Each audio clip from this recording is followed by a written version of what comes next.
Good evening.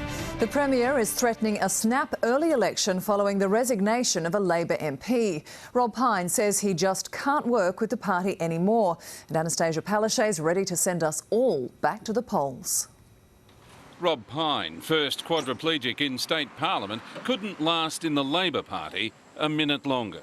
I must say, I come back to Cairns and I have a good bath in Dettol and try and clean myself from that process. Gagged and frustrated, he figures he'll get more as an independent than he ever got as a cog in the party machine. And it's all about the game for these people. So good to stand beside the best Premier of Queensland's ever had. Thank you so much.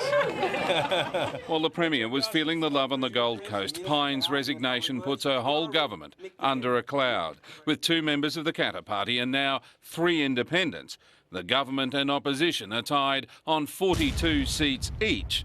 Or, to put it another way, a dead heat. This government is genetically incapable of governing Queensland. But instead of ducking for cover, the Premier went on the attack. I will not allow anyone to stand in my way. Will you rule out having an early election? No, I'm not ruling that out. I'm not ruling it out because I am making it very clear to Queenslanders, I am here for them. Lawrence Springborg doesn't think an election's needed.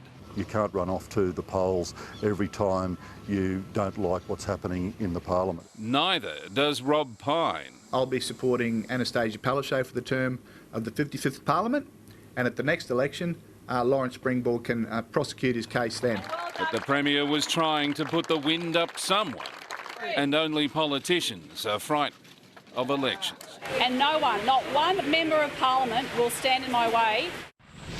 Straight to Shane at State Parliament. Shane, when do you think that early election might be?